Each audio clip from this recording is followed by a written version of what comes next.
Hi, it's Dr. Whitten, and today I'm excited to share with you a topic that I know quite a bit about and I find very fascinating. It's about breathing.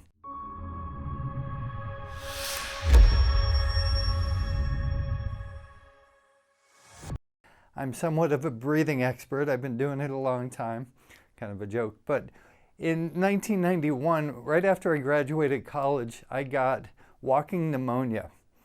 And I was actually in bed for 3 or 4 months.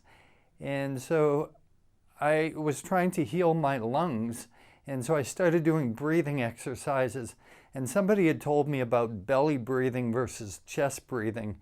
And so I started to learn how to separate the two and create like a wave. So I would fill up my belly and then fill up the chest. And then it was kind of like a wave going up and then going down. And I just became fascinated with the effects of proper breathing and filling up all the different chambers of the lungs. So I want to talk a little bit about specific types of breathing. And I'm going to show you 3 types of breathing today. But first, if you enjoy this video, give it a thumbs up, subscribe. We've got a lot of great content coming out soon, so hit the notification bell so you don't miss one of our great videos. And you know, this video is really important because there's a lot of benefits physically for healing the lungs, especially if you've had COVID or other respiratory infections. It's great for healing from long-term symptoms, long-haul COVID and bronchitis, things like that. But so I was in bed for 3-4 months just breathing. I was doing some like really deep breathing. I was seeing how long I could make 10 breaths last. And I got up to about 13.5 minutes for 10 breaths, which is like 1 minute and 20 seconds per breath. So I just became interested in the potential of the breath for healing. And that was back in 1991, before anyone in the world knew about the Wim Hof method, which is fascinating. If you haven't heard about it, it's actually pronounced Wim Hof. He's from Belgium. And he's broken like 27 world records, swims under ice, hangs out in ice water for like hours, climbs to the top of Mount Everest just in his short and no shirt, and can perform almost like superhuman feats just by using this special breathing technique. So if you're not familiar with Wim Hof, check out his videos. He does seminars, and it's great for the endocrine system, so it corrects the hormonal system and the nervous system, great for depression. And I've played around with it, and it's a fascinating technique. I wish I knew about that back in 1991 when I was trying to heal my lung condition. So his technique was a little bit different than the one I was playing around with. But there's a fascinating emotional connection with breathing. If you're an actor in Hollywood and you're taking acting courses, you're learning how to fake emotions, basically. So you're learning how to fake emotions. So one of the things they teach you is the breathing pattern that's associated with different emotions. So we can't just turn on and off our emotions. If somebody says, if you're depressed, somebody says, why don't you just be happy? You can't do that, right? You can't just go, okay, today I'm going to be happy. We can't like choose our emotions, but we can choose our breathing pattern. And so there's a certain breathing pattern associated with being happy or relaxed. So if you just go,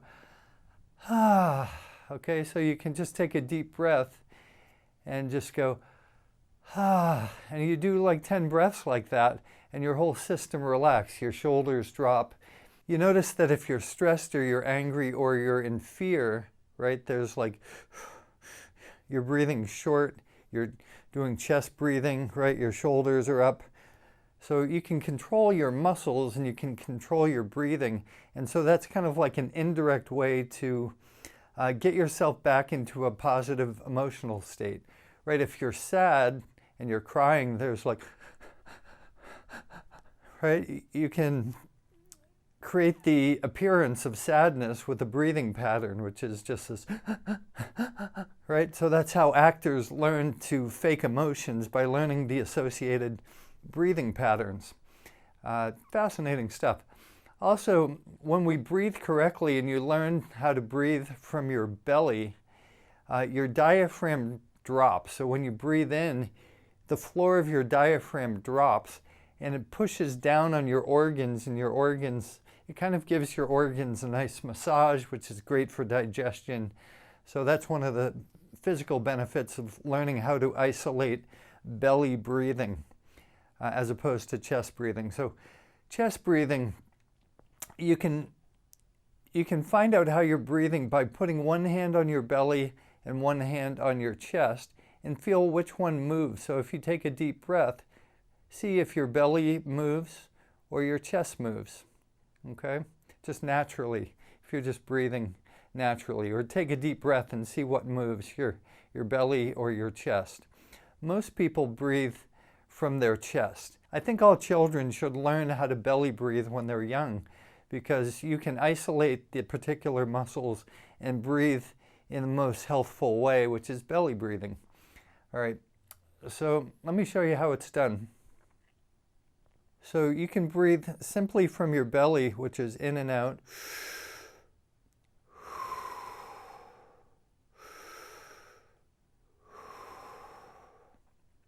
And here's chest breathing.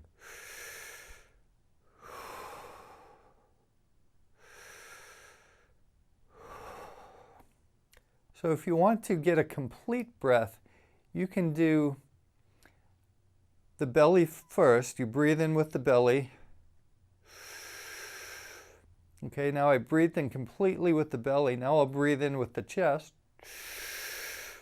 And there's a third breath, the head, like the sinuses. Okay, and then you go back in the opposite direction. Out the head, out the chest, and out the belly. Now I'll do all three. So it's like a wave going up.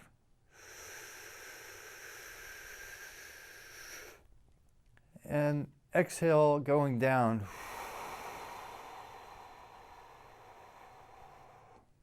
Okay, so one more time.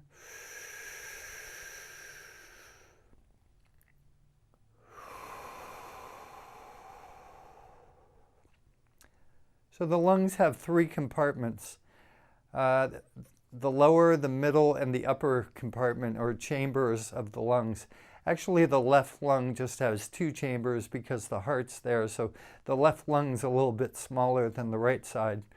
But that enables you to fill up your entire lung with oxygen. Or if you're using a nebulizer, if you have an illness, you can use hydrogen peroxide or glutathione, which is how I recovered from long haul COVID. I had a nebulizer and I was breathing it in, and then I would turn off the nebulizer and hold the glutathione in my whole lung, and that's how I repaired my lungs from long haul COVID. I was well in about 3 or 4 weeks once I started nebulizing. Now there's a third type of breathing which is fascinating. So the belly breathing, you're pushing your belly out, and the chest breathing, you're pushing your chest out and raising your shoulders. Well, there's a third type of breathing which I learned about maybe a year or two ago, which is about expanding the rib cage laterally. So like this. You'll notice my belly isn't going out, my chest isn't moving. It's just my rib cage is expanding laterally or to the side. So this is great because it gets all your ribs moving, which is great for the mobility of your spine, which we all want to stay mobile as we get older. And it's fascinating once you learn how to isolate these intercostal muscles and expand the rib cage laterally. Dancers use this because dancers, when they're performing, like think about a ballet dancer, they don't want to be huffing and puffing and showing the audience that they're winded. So this is a way to actually hide the fact that they're winded and taking in a lot of oxygen. So you can't see their belly moving and their chest going, right? They're expanding and taking in the oxygen laterally. So it's kind of hiding the fact that they're tired. so that it looks more graceful. It's pretty fascinating.